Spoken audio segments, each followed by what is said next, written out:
আমাদের সমাজে প্রায় দেখা যায় রমজান মাসে মুরব্বীরা সারাদিন রোজা রেখে ইফতারের পর সিগারেট খায় এবং পরবর্তীতে রোজাগুলো রাখে। তাদের রোজাগুলো কি হচ্ছে ইসলামের শরীয়তে জানতে চাই। এটা কি শুধু মুরব্বীরা করে? আপনাদের নরসিংদীর শুধু মুরব্বীরা করে? তাহলে এই মুরব্বীদের খোঁচাটা মারার যুক্তিটা কি? দেখেন, হয়তো যিনি দেখছেন তার বাপ চাচাকেও একজন করে, এই জন্য খোঁচাটা ওইভাবে মারছে বেচারা। এগুলো তো প্রশ্ন না, এক একটা আলপিন আর কি। আমার হাতে আলপিন ধরা দিয়েছেন, হুজুর আপনি এর এক খোঁচা দেন, এর এক খোঁচা দেন, আল্লাহ মাফ করুক। দেখেন, মুরব্বী হোক আর যুবক হোক, যেই হোক না কেন, রমজানের রোজা আমরা কেন রাখি বলেন তো? উদ্দেশ্য কি? আরে ভাই, এটা তো ফাইনাল উদ্দেশ্য, প্রাইমারি উদ্দেশ্য বলেন, প্রাথমিক উদ্দেশ্য বলেন। একটা মুখস্থটা বলে দিলেন আর কি।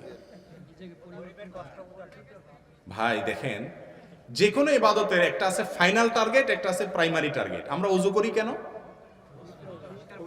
পবিত্রতা অর্জন করে, হয় নামাজ পড়বো, না কোরআন তেলাওয়াত করবো, না তওয়াফ করবো, ঠিক না?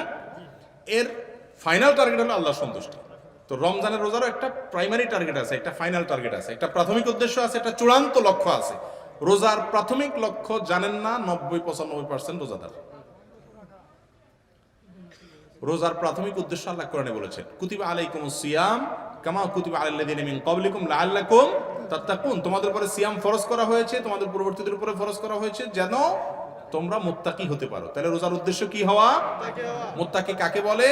যার অন্তরে আল্লাহর ভয়ে, আল্লাহর আদেশ নিষেধের প্রতি আজমত এবং বড়ত্বের কারণে হারাম থেকে বেঁচে থাকার চেতনা যার অন্তরে আছে, এর বলে কি? মুত্তাকি। রমজানের রোজার উদ্দেশ্যই হলো যাতে করে আমাদের ভিতরে আল্লাহর ভয়ে হারাম ছাড়ার চেতনা তৈরি হয়।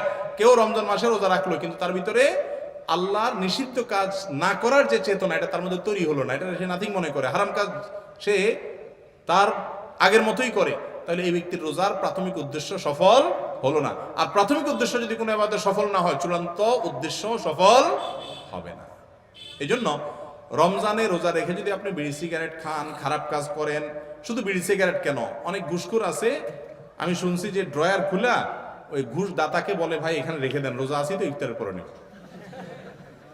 বুঝতে পারছেন? ড্রয়ার খুলে দেয় অফিসে, বলে ভাই রোজা আছি তো এখানে রাখে দেন আপনি, আমি ইফতারের পরে ধরবো। এখন রোজা রেখে ধরবো না, তাহলে রোজা নষ্ট হয়ে যাবে, হুজুর বলছে।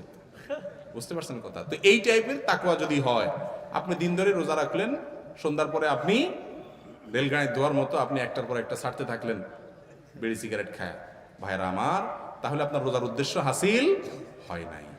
অন্তত কমায়া কমায়া আস্তে আস্তে নিজে ভালোর দিকে আসতে হবে। আল্লাহ আমাকে আপনাকে সবাইকে রমজানের রোজার যে উদ্দেশ্য আছে, সেই উদ্দেশ্য পূরণ করে রোজা রাখার তৌফিক দান করুন। জাযাকুমুল্লাহ খাইর।